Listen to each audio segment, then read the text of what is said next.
This podcast is brought to you by Paramount Plus. Welcome back to the AI Analysis Podcast. Today we're sitting back down with your friends from the Down the Middle podcast to talk about something all wrestling fans love to discuss to this day: the death of WCW. It really is, isn't it? It's like the ultimate cautionary tale in wrestling history, a moment that just completely reset the entire industry for, almost 20 years. Absolutely. And for this analysis, we're pulling a lot of our insights directly from a conversation with Arete Reynolds, who, co-authored The Death of WCW. The book itself. And it's a book that's caused quite a stir over the years. I mean, the source pointed out that Eric Bischoff, the man who ran WCW at its peak, has openly said he's never even read it. Which is just a fascinating little piece of history in itself. It really is. But our mission today is to dig a bit deeper than the cover. We want to figure out what the source material says were the real final nails in the coffin for WCW. Exactly. And more importantly, why that history is so incredibly relevant to what's happening right now, specifically with AEW and the challenges they're facing. Right. We've all heard the usual names: Hogan, Nash, Russo. But we want to go beyond that. Yeah, those guys definitely played a hand, but they were more like symptoms of a much bigger problem. We're going to get into the final corporate blow, the one that actually killed the company. And we'll look at the numbers, the staggering statistic that shows how WCW just drove away its own paying audience. And the big lesson here, the one about patience in booking, is something that applies just as more today as it did back then. Okay, so let's set the stage. When most people think of WCW, they immediately jump to, the NWO, Monday Nitro, the whole war. Right, the peak. But the company's history, as the source reminds us, goes way further back into the old NWA days. The source material actually brings up watching around 1990, 1991, which everyone agrees were sort of the dark days for WCW. Oh, for sure. It was a mess. A lot of creative turmoil before Bischoff really took the reins. But what that period really shows is how vital WCW was as an alternative to the WWF. That's a huge point. I mean, if you grew up only watching WWF, it's hard to grasp. The source had this great little story about how one of the co-hosts genuinely didn't know who Hulk Hogan was. Right. Not until he showed up in WCW in '94. Exactly. Yeah. And that just perfectly illustrates the regional differences. It's so crucial to understanding the whole landscape. I mean, for a huge part of the country, especially in the South, WCW was wrestling. The WWF was that other thing, the more cartoony promotion from up north. So Bischoff wasn't just starting a fight. He was defending an existing, very loyal fan base. And that landscape just kept getting more diverse, didn't it?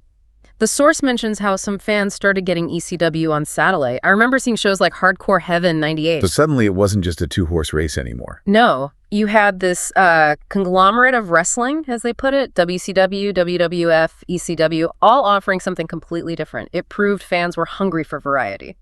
Which brings us right to Eric Bischoff. Now, Reynolds wrote the book on the company's death, but he still gives Bischoff a ton of credit. He says he literally reinvented the business. He did. And you have to look at the context. The WWF in the early 90s had become, incredibly stale. Yeah, very formulaic. Hulkamania was over, and you had all those occupational gimmicks. The wrestling plumber, the wrestling tax man. Exactly. It was predictable. Bischoff knew that just being a little bit better wasn't going to cut it. He needed a revolution. And that revolution was Nitro. Launching a live show head-to-head on Monday nights, that was unheard of. It was a massive gamble.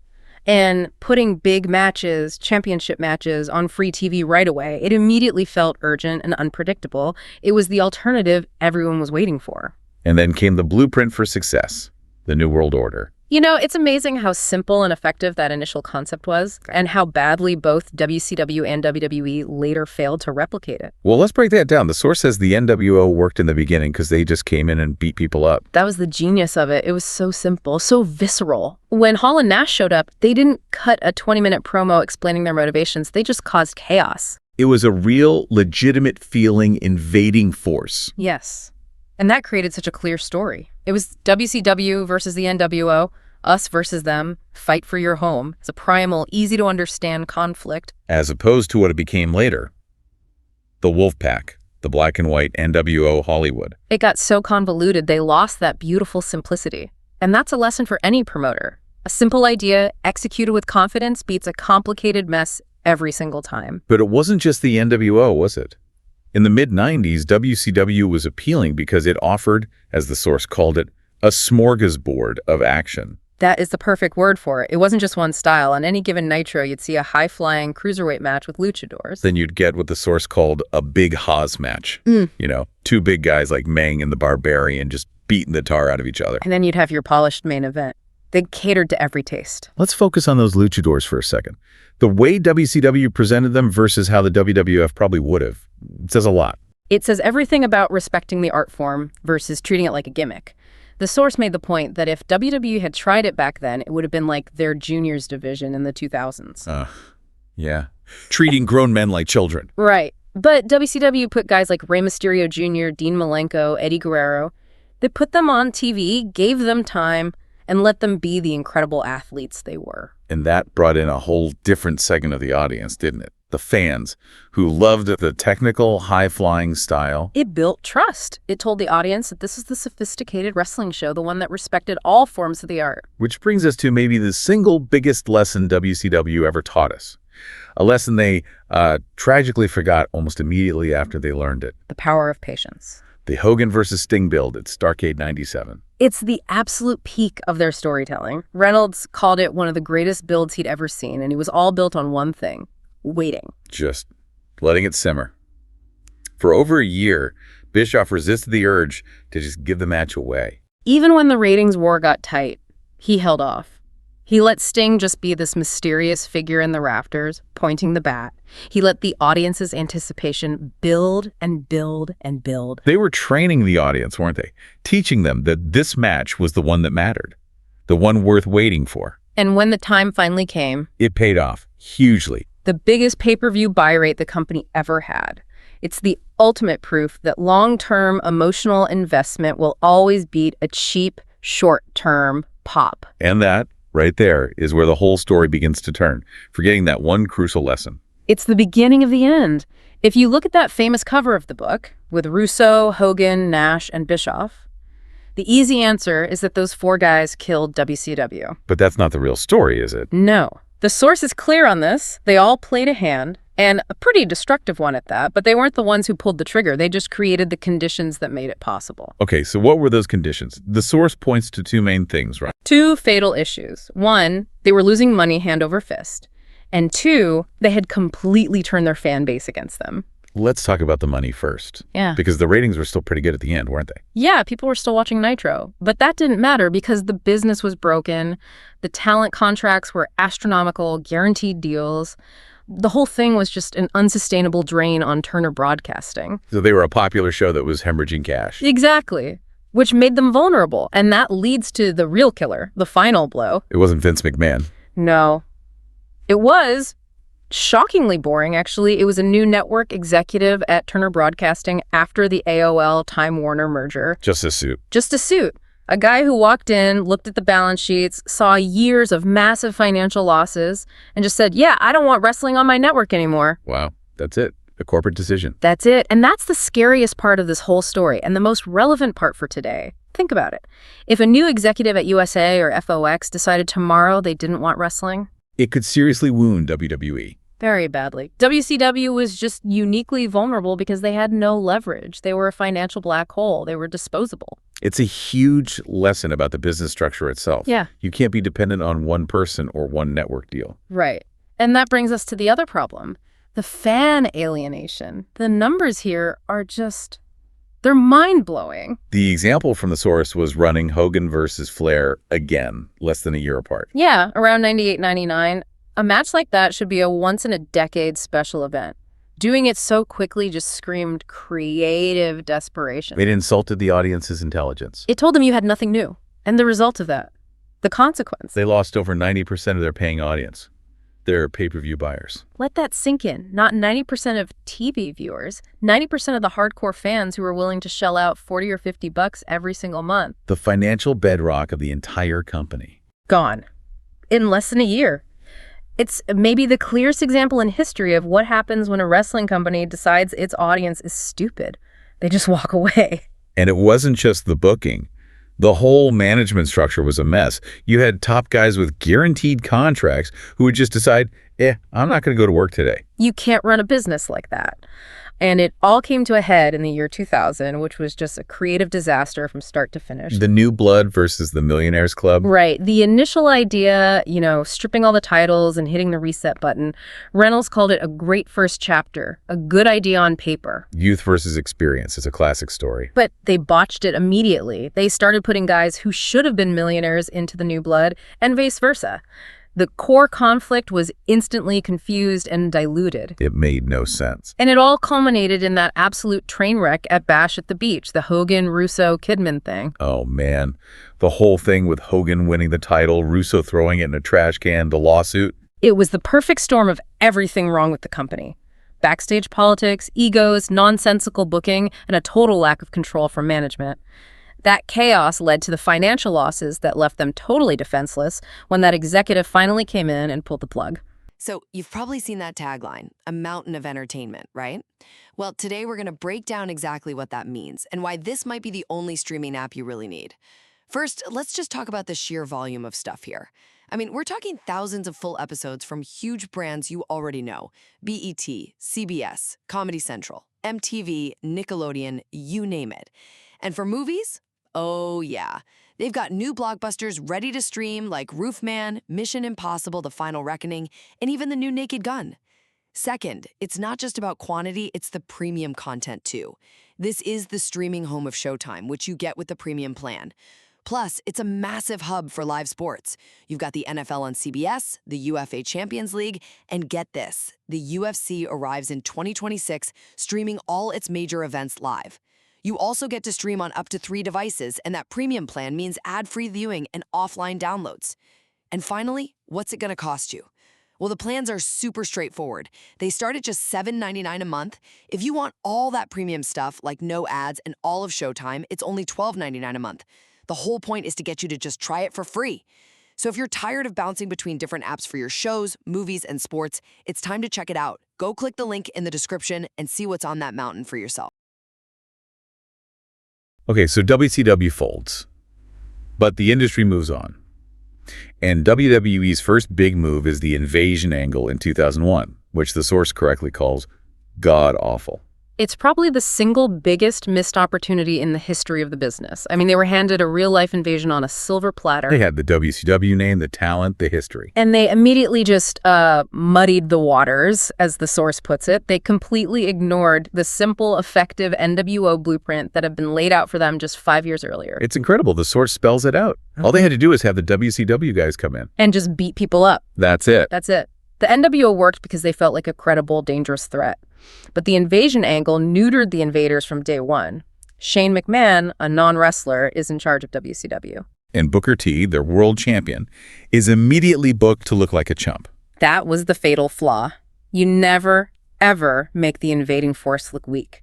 They destroyed the credibility of the entire story in the first month because they just had to make sure the WWF guys look strong. And there's a specific example from that time that just perfectly illustrates this failure to capitalize on momentum. Rob Van Dam. RVD was pure lightning in a bottle. An ECW original, totally different style. He was getting more and more over every single week. The crowd loved him. And it all led to this one perfect moment. It was perfectly set up. Stone Cold is a heel. He's in the ring. He says he's going to beat up the next guy who walks through that door. And then RVD's music hits. And the crowd goes insane. Absolutely insane. It was a white-hot, organic, star-making moment. You couldn't have written it better. And WWE's response was? To do nothing. They just dropped it. The source says nobody can even remember what happened the next week. The follow-up was totally non-existent. It's the WCW lesson all over again, isn't it? When something gets hot on its own, the company gets scared and pushes back towards the established plan. They should have put a rocket on him. RVD versus Austin, next pay-per-view. Simple. Instead, they diffused all that heat by eventually sticking him in a multi-man match. And in doing so, you teach the audience that their enthusiasm doesn't matter. You teach them that the company hierarchy is more important than what's actually getting over. And that's how you lose their trust. Which brings this whole thing full circle, right, to today. Because just like WCW was the alternative to a formulaic WWF. AEW serves that exact same purpose now. And that need for an alternative is why the reaction to CM Punk's return was so emotional. The source said people were literally crying in the crowd. Because Punk represented a successful rebellion against that old system. His return was validation. It told the fans that this alternative was real and it was here to stay. But with that success comes this huge new problem. The abundance of riches, as the source calls it. The roster dilemma. They've done an incredible job creating their own stars. Darby Allin, MJF, Hangman Page, Jungle Boy. But now you have all these former WWE guys coming in. The risk is that you start cannibalizing the TV time of the very people you built from the ground up. The Jungle Express example is perfect. They were on Dynamite every week, getting over, building momentum, and then they just vanished for 2 months, pushed to the YouTube shows. And the audience notices that. They see their investment in a homegrown act get sidelined for the new shiny toy. It's the exact same mistake that leads to fans walking away. And this is where that Hogan Sting patience lesson comes in. You can't bring in Punk, Danielson, Adam Cole all at the same time. You have to ration it out. Exactly. Let Punk have his moment. Let him spike the rating. Then, when that starts to naturally level off in a few months, then you bring in Bryan Danielson for another huge spike. It's a smarter, more sustainable way to build momentum across the board. It is, and you have to contrast that with what the alternative is offering. The source points out the big creative problem with WWE right now is just repetition. Starting every show with a 20-minute promo. It's the same formula week after week. And now, unlike in the Monday Night Wars, we have DVRs. We can just skip it. The homogenization of the commentary is a big one, too. Everything sounds so manufactured. Right. The repetitive catchphrases. It's boss time. Over and over. It pulls you out of the moment. The joke about fans switching to the Spanish commentary to get away from it is funny because it's true. And this is all happening in a new social landscape, which the Max Caster controversy really highlighted. Yeah, the source felt the rap was edgy, maybe not even as bad as some of John Cena's old stuff, but the real issue wasn't the content, it was the process. That it was recorded, edited, approved, and put on YouTube, and only pulled after the Twitter backlash. It suggests they only reacted because they got caught. It was a failure at multiple levels of the company's own approval process. And the source did point to one specific line as the one that really crossed into too far territory. The line about Julia Hart, mainly because of her age and her character being this wholesome babyface, it was just a clear lapse in judgment that nobody caught. It sort of proves the point that a gimmick based on being edgy has a built-in expiration date, doesn't it? Eventually you're going to cross a line. You are. And navigating that line while also juggling a massive roster, while also trying to build new stars, that's the impossible juggling act that WCW completely failed at. Their initial success was being the alternative, but they couldn't manage the chaos that came with it. The patience was gone, the audience felt insulted, and the business model collapsed. Which leaves us with the big question for today, for you listening. If AEW is going to avoid that same fate, what's the bigger threat? Is it something external, like a network executive changing their mind? Or is the real threat internal? The temptation to sideline the young, homegrown stars you built in favor of the next big name walking through the door. That's the test. That's the whole ball game. We hope you enjoyed this analysis. You should definitely check out the full podcast from Down the Middle. Let us know in the comments what you think caused WCW to go under. We'll see you next time. How's it going, everybody? It's Jake from the Down the Middle podcast, and I'm going to take a quick moment to invite you to check out our show, which airs every other Thursday at 8:30 p.m. on YouTube. If you love pro wrestling, you're definitely going to want to check this out. We talk about the latest in pro wrestling. AEW's pay-per-views are rough, man, and it's obvious, like, Tony Khan is booking for Tony Khan, and it's obvious because Tony Khan has clinical freaking ADHD, but the kind where, like, you can hyper-focus on the thing you love. He's like, I legitimately want to watch wrestling for 7 hours. It's like, Tony. Not everybody else does. Hardly anybody else does. We talk about some of our favorite things in pro wrestling. One of the best promos ever. Like, can we just say, like, I had fucking goosebumps. And here's the thing, I know it's a work, but I'm watching that and I'm like, I think MJF might have duped somebody. And we have a hot take here and there, too. Nothing against Riho. It's just like, do you think the audience is f***ing stupid? Riho weighs 98 pounds. The vast majority of great moments in professional wrestling have nothing to do with the move. Don't get me wrong. The moves are part of it. Cena's like, I don't even remember how I won. Everybody remembers this. But the best part about our show is that you are part of the conversation. So check out the show and join in the fun.